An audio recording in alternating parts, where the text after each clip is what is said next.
Alright, so I have the depth gauge set here, and I can take my piece, and I've roughly cut it off and hit it with a grinder to get it to, within a half a millimeter or so, what I need, a millimeter, whatever, 1/16 of an, less than a 1/16 of an inch, probably about 50 thou, 30 thou. Came up with this length because when this goes up too far, it hits the bolt up in there.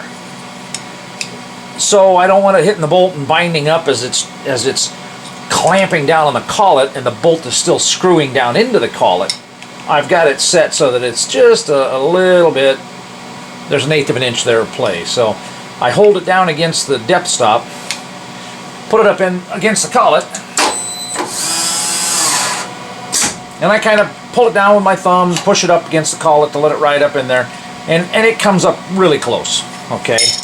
For the cut, I've got it about, I think I added about 70 thou, so it should easily, this can vary a little bit, and it should still easily come in below the stock and cut. So.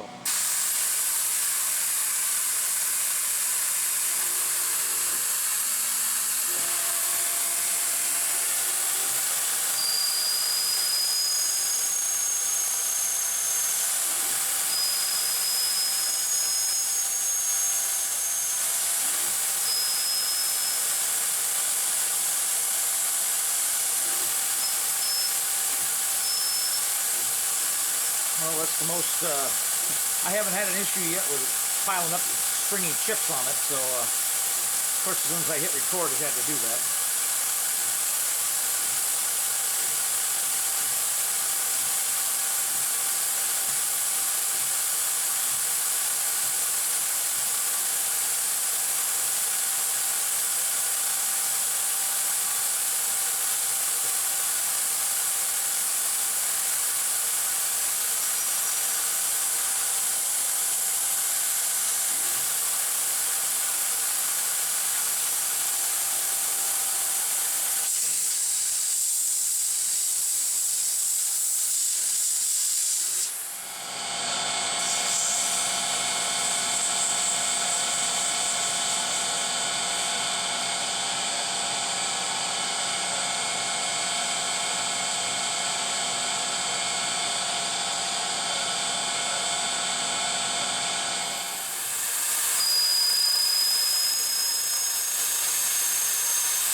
So I have it raised up to 6 inches and then do an M1 pause, and that's what keeps it running so I can shut off the coolant and do the polishing and that stuff. It doesn't really need it. It would look fine without it. It only takes a few more seconds, so it's not like I'm doing 1,000 of them or anything.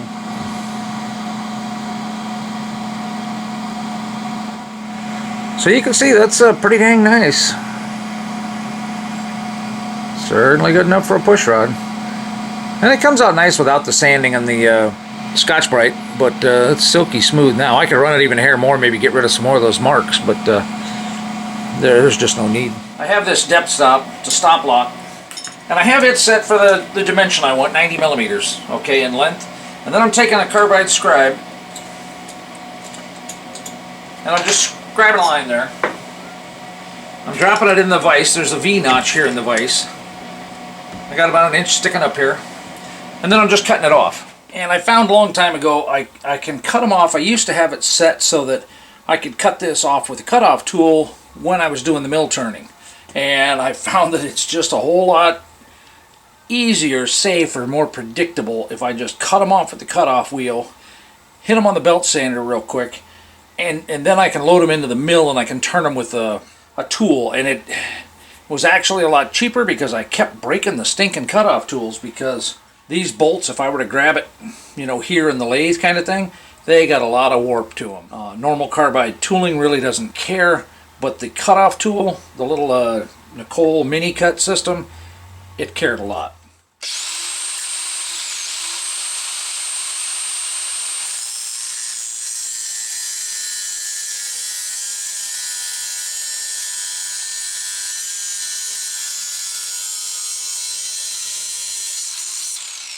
Well, when you get through the last end there, push down on it slightly, okay? If you just push through, it'll pop up, and you'll end up with a little tit there that you got to grind off.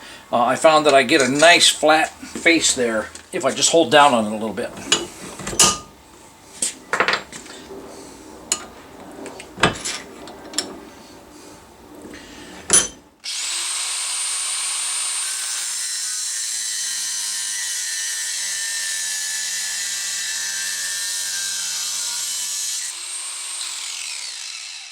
So I didn't push down on it intentionally that time, just so you could see what I'm talking about there. I think I can still push across it firmly and get it to go away.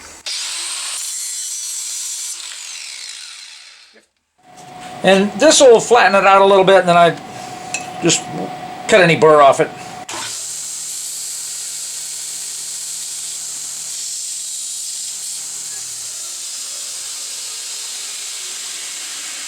And I probably cut this one a hair close, but if I can see the scribe line, then I can actually just push this in there and grind it until I'm down to the line or close.